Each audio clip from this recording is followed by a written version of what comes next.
Election case ಹಾಕಿದ್ದಾರೆ ನಿಮ್ಮ ಮೇಲೆ. ಅದರಲ್ಲಿ ನಿಮ್ಮ ಸ್ವತಂತ್ರ ಅಭ್ಯರ್ಥಿ ಇವ್ರದ್ದು ಫಾರಿನ್ ಅಸೆಟ್ಸ್ ಇದೆ ಅಂತ ಹೇಳಿದ್ದಾರೆ. ಅದರ ಬೇಸ್ ಮೇಲೆ ನಾವು ಬಂದಿದ್ದೀವಿ ಅನ್ನೋ ಮಾತು ನನಗೆ ಹೇಳಿದ್ದಾರೆ. ಗುರುವಾರದ ದಿವಸ ನನ್ನ ಮೇಲೆ ಇಡಿ ಅವರು ಸರ್ಚ್ ಮಾಡ್ತಾರೆ, ರೈಡ್ ಮಾಡ್ತಾರೆ.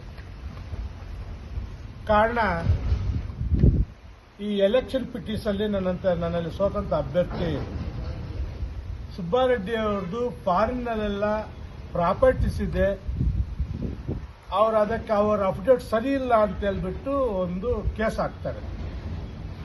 ಅದರ ಬೇಸ್ನಲ್ಲಿ ಇಡಿ ಅವರು ನಿನ್ನೆ ಬಂದು ನಮ್ಮಲ್ಲೆಲ್ಲ ಶೋಧನೆ ಮಾಡಿ ಏನೆಲ್ಲ ಯಾವುದೆಲ್ಲ ಬಗ್ಗೆ ನನ್ನ ಮೇಲೆ ಚರ್ಚೆ ಮಾಡ್ತಾರೆ, ತನಿಖೆ ಮಾಡ್ತಾರೆ. ನನ್ನನ್ನು ಕೆಲವು ಪ್ರಶ್ನೆ ಕೇಳಿದ್ರು. ಅದರಲ್ಲಿ ವಿಶೇಷವಾಗಿ ಮಲೇಷ್ಯಾದಲ್ಲಿ ನಿಮ್ಮದು ಪ್ರಾಪರ್ಟಿ ಇದೆ ಅಂತ ಕೇಳ್ತಾರೆ. ಅದು ನನಗೊಂದು ತಿಂಗಳಿಂದಗಡೆ ನಮ್ಮ ಸ್ನೇಹಿತರ ಮುಖಾಂತರ ನನಗೊಂದು ವಾಟ್ಸಪ್ಪಲ್ಲಿ ಬರುತ್ತೆ. ಯಾರೋ ವೀರಸ್ವಾಮಿ ರಂಗಸ್ವಾಮಿ ಅನ್ನೋರು ಒಂದು ಫೇಕ್ ಡಾಕ್ಯುಮೆಂಟು ಕ್ರಿಯೇಟ್ ಮಾಡ್ತಾರೆ. ನನ್ನ ಮೇಲೆ ಆಸ್ತಿ ಇದ್ದಂಗೆ, ನನ್ನಲ್ಲಿ ಬ್ಯಾಂಕ್ ಅಕೌಂಟ್ ಇದ್ದಂಗೆ. ನಾನು ಆವತ್ತೇ ಸೈಬರ್ ಕ್ರೈಮ್ಗೆ ಹೋಗಿ ಬೆಂಗಳೂರು ಉತ್ತರ ಸೈಬರ್ ಕ್ರೈಮ್ಗೆ ಹೋಗ್ಬಿಟ್ಟು ನಾವು ಕಂಪ್ಲೇಂಟ್ ಕೊಡಕ್ಕೆ ಹೋಗ್ತೀವಿ, ಈ ಥರ ಫೇಕ್ ಡಾಕ್ಯುಮೆಂಟ್ ಆಗಿದೆ ಅಂದರೆ. ಆದರೆ ಅವರು ನಿರ್ದಿಷ್ಟವಾದ ವ್ಯಕ್ತಿ ಇಲ್ದಿರ FIR ಮಾಡೋಕ್ಕಾಗಲ್ಲ ಅಂತ ನಮ್ಮನ್ನು ವಾಪಸ್ ಕಳಿಸಿರುವಂಥ ಫೋಟೋಸು ನಮ್ಮಲ್ಲಿದೆ. ಆದರೆ ವಿನಾಕಾರಣ ಅಂದರೆ ನಂದು ಸರಿಯಾಗಿ ಅವರು ಅದರ ಬಗ್ಗೆ ಸತ್ಯತೆ ತಿಳ್ಕೊಳ್ದಿರ ಬಂದು ನಿನ್ನೆಲ್ಲ ರೈಡ್ ಮಾಡಿ ಹಲವಾರು ಪ್ರಶ್ನೆಗಳು ನಮ್ಮನ್ನು ಕೇಳಿ, ಅದು ನಾನಂತೂ ಒಂದು ಕ್ಲಿಯರ್ ಇದ್ದೀನಿ. ಕೆಲವರು ಬೇರೆಯವರು ಏನಾದರೂ ಮಾತನಾಡ್ಬೋದು, ಕೆಲವರು ಹೇಳ್ತಾರೆ ಇದು ರಾಜಕೀಯ ದುರುದ್ದೇಶ. ನಾನು ರಾಜಕೀಯ ದುರುದ್ದೇಶ ಅಂತ ಮಾತಾಡೋಕ್ಕೆ ಹೋಗಲ್ಲ. ನನಗೊಂದು ನಂಬಿಕೆ ಇದೆ.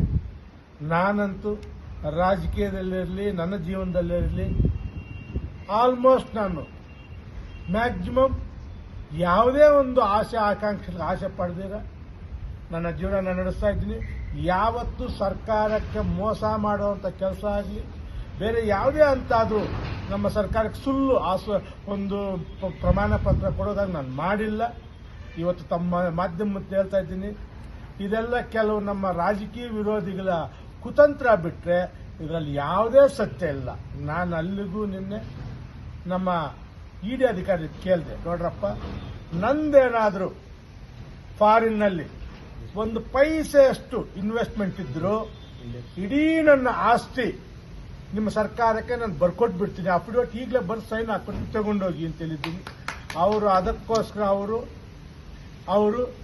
14ನೇ ತಾರೀಕು ಬನ್ನಿ ವಿಚಾರಣೆಗೆ ಅಂತ ಕರೆದಿದ್ದಾರೆ ಇಡಿ ಅವರು. ನಾನು 14ನೇ ತಾರೀಕು ಇಡಿ ವಿಚಾರಣೆಗೆ ಹೋಗ್ತಾ ಇದ್ದೀನಪ್ಪ.